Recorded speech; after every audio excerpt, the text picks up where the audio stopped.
from what was in our environment, and to watch these brothers spend all them time locked in and then come outside and bend them walls to become better people. As far as the lady right here, she thinks I don't know, but I've seen her facing Kiwani Horizons all the time. I used to be the one with the dog program you had going. I'd look at the picture, I said, okay, I recognize her too. For people to go home and just go astray after 20 and 30 years, that's your life. It's a blessing to watch Jason and her and Max and Nick have that interest to still help people build their lives. And that's what this Unshackled Building Bridges podcast is all about. We were shackled to different things, whether it was drugs, gangs, divorce homes, broken homes, abuse. So we all come from something that had us shackled up, tightened that way. But we broke through them barriers, and now we're going across.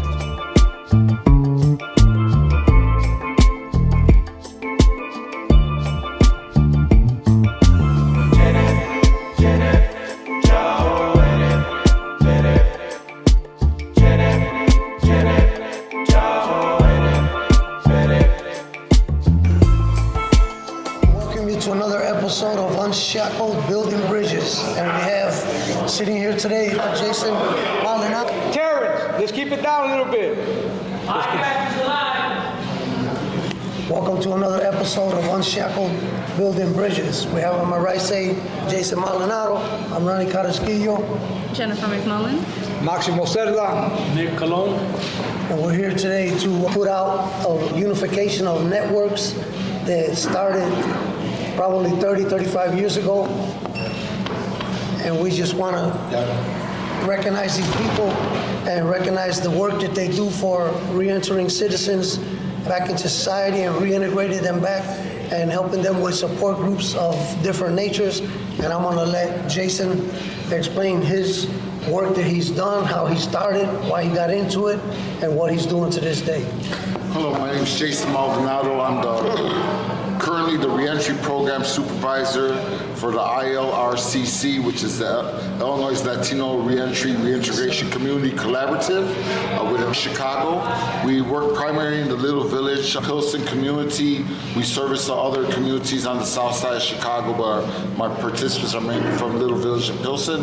We're a part of an extension of a collaborative with other partner organizations from the south side of Chicago, from the north side of Chicago, which is what Max will be talking to us about. But we work with returning citizens, so we provide assistance for them, referrals, a different type of workforce development assistance, career development, and much, much more. I'm honored to be a part of the program. Being incarcerated for 20 years, I went in as a teenager, came out, didn't know a lot about life, and with the guidance and direction of the program, I've succeeded, have countless brothers and sisters that are willing to help at the drop of a dime, and couldn't be more impressed with the healing, the helpfulness, the counseling. In every aspect, they've helped in every way. It's an honor to be a part of the program. And Max. Thank you for giving us this opportunity to share what we've been working on. This vision started in the early 80s in Stateville, in the chapel of Stateville, where we talked about bringing brothers and sisters together under the Latino banner, Latino awareness, Latino unity, Latino culture. It's what helped save me in prison. People find, God and all that, and it's beautiful. For me, it was culture, and Ronnie was one of those inspirations of mine that always talked to me about Latino unity, which at one point I wasn't ready for all that. But I'm so glad that I stood the course. So he was absolutely right. Being able to provide the program that we've been providing is such an honor to have been able to take this legacy out of Stateville from behind the walls, and 40-some years later, still talk about this experience and the growth of it, and to have wonderful people in this program, not just returning citizens, but exonerees, such as our sister Jeniffer and our brother Nick that he'll speak on. With that, I'm in. Nick.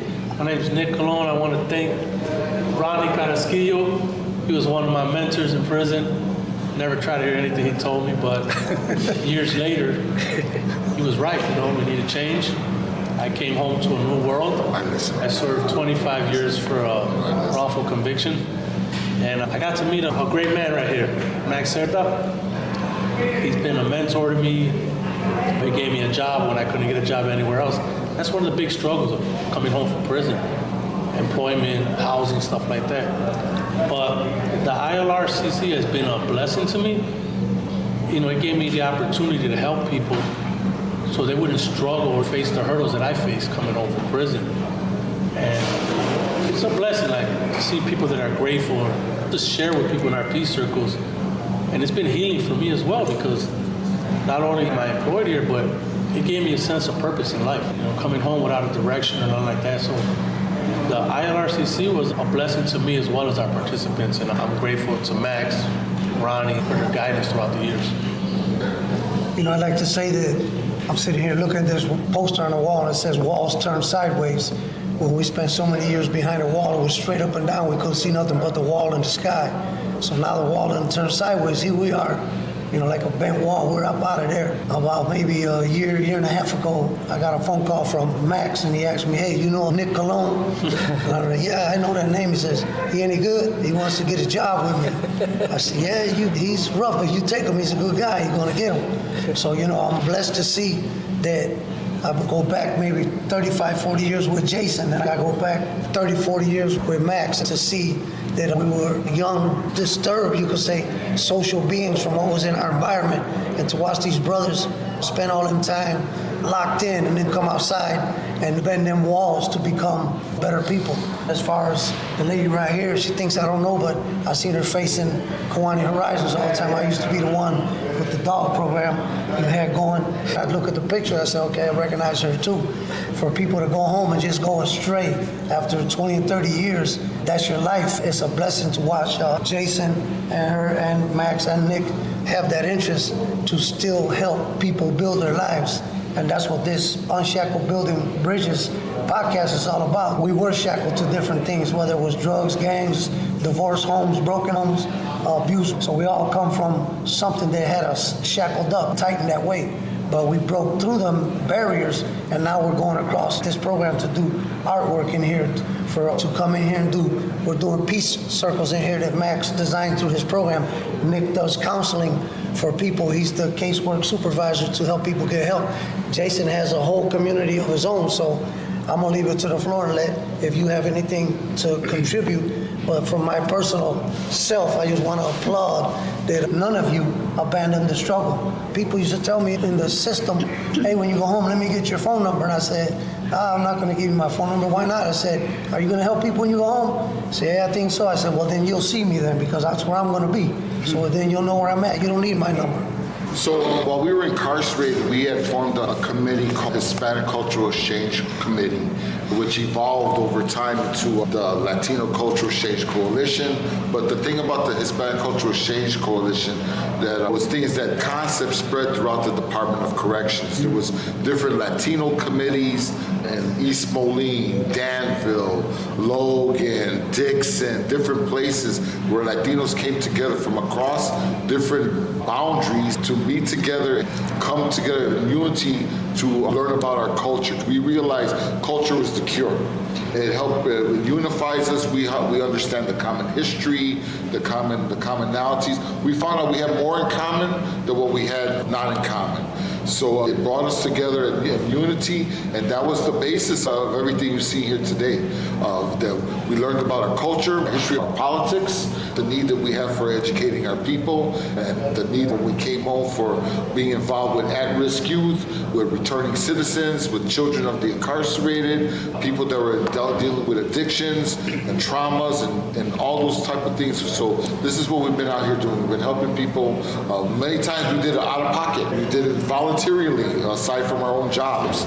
We sat on different committees throughout the Humboldt Park Reentry Committee, the Violence Prevention Collaborative, League of Associate Illinois Professionals. They were mainly parole officers. They were part of the Restorative Justice Campaign coming out of the Audi Home. There was a lot of different people involved to bring these programs together, and we were a part of that movement. Amen.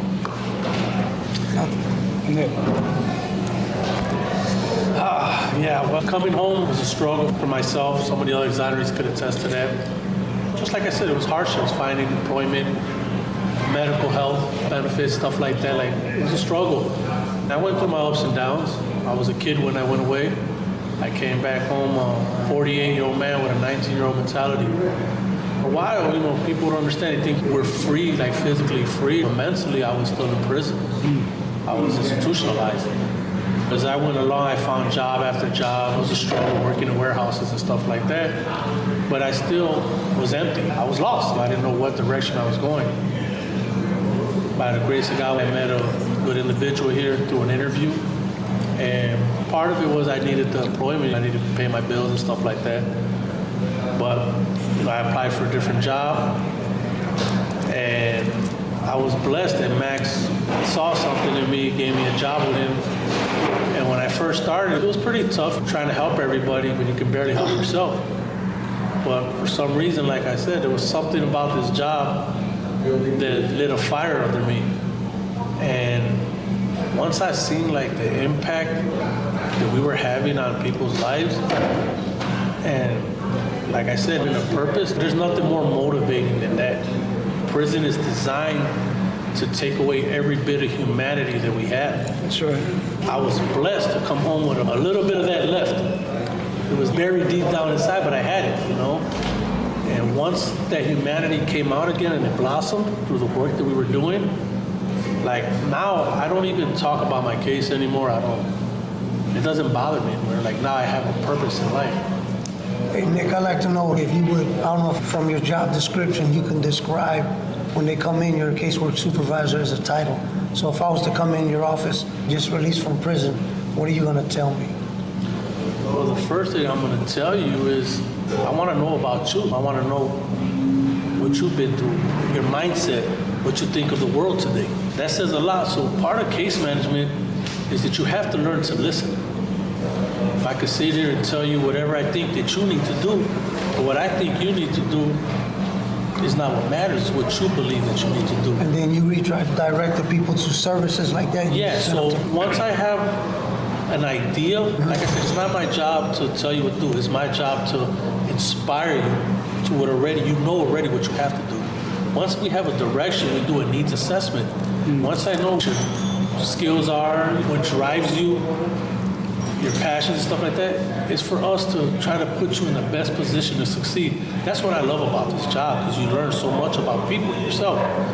So for instance, if I have a participant, let's say Ronnie, it's a ministry, he's a very good minister, he knows the word.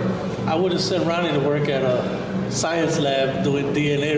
It's not, I'm setting him up for failure. So I find his strength, and through that, I find the right job for him that I know he's going to succeed at. That's part of case management, learning who your participants are, what their needs are, what their strengths are, and helping them build on that. All right, anything, Max? One of the crucial points and parts about reentry and reintegration is the healing process. We can offer anybody everything, right, that we have. But if he, she is not ready for that, then we miss something. We miss the fact that this person needs to heal. And that's important for us, man, that we heal our brothers and sisters, to help them heal. We walk on that path with them so that everything else that we offer henceforth, it'll be meaningful, it'll be effective. But if we don't address the fact that some of us, all of us, need to heal, we're missing the beat. Once we get to that point, helping to heal brothers and sisters, and their healing is our healing as well. It's not just about them healing, it's also healing me as well.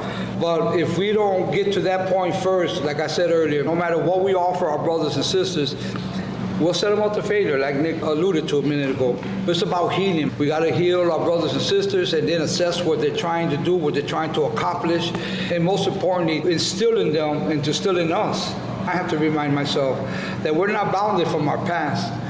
We're not bounded from anything from our past. All that we're left to do with our past is to learn from it and grow from it. And so we take an intentional initiative to share that concept, that idea, that thought process, so that we can walk right in this world, man. You talk about healing. Since I've been home 19 months after 47 years of incarceration. People ask me, hey, are you seeing a psychologist or a doctor? I said, no, I go see Max. He's been home 20 years, 25 years. He made it. We came from the same alleys, the same streets. He's functioning right, I go see him, hey, how do you do this? So that's my psychological treatment right there. How have you readjusted? To me, it's every day something else. You have anything? It can definitely be a struggle with employment. Going in at 19 and coming home at 40, lost both parents, came out to a whole new world. I knew nothing. So to be able to come here and them be my new family, even on the weakest days, and they say, show up, show out, you can do it. You made it through that, you can make it through anything. I'm definitely appreciative. Every day comes with the struggles and the trauma. I grew up in the system, so coming out here and trying to learn how to be a grown woman has been difficult, but we make it through every day. But another thing about the healing process, like Max, Jeniffer, Ronnie spoke about, is how much harder it is for our returning women coming home from prison. There are a lot of services in place for men, because everybody looks at prison as a place for men, and there's a lot of women that were just as impacted and are coming home and don't have these type of services at their disposal like us men do. And there needs to be awareness of it. That healing process, for it to continue and to be efficient, we need more services for our returning women. And if I can, with our program now, we created this collaborative 3 years ago, maybe 4 years ago, before when I was sitting on the Illinois Prisoner Review Board. And this concept though, of empowering our people, opening doors, helping people heal, helping us heal, me heal, this is something that began in prison when we weren't supposed to be thinking about this, right? But here we are, and now we empower ourselves, right, with our experience. We share this love. What do we say in the joint? Each one teach one. This is what we do. We empower our brothers and sisters to keep it 100, man, what it is out here, and that we're not bounded from nothing of our past. For me personally, my remorse is my healing. When I stop being remorseful, that's because I got no more breath in me. But my remorse is my healing. So we've heard a lot about healing and what it means to heal. So I'm going to talk a little bit about the processes we use to heal. We use circles. We facilitate healing circles. In the very beginning, because like where I work in Little Village, that community is separated by 3 different street organizations. In the beginning, we had circles in every street organization's area. And then we brought them together to do digital learning classes. So they all came to start doing digital learning to use the computer. So then afterwards we told them, hey, we want to start bringing you all together to have peace circles and healing circles. They said, okay, who's going to come? The same guys who were in the digital learning class.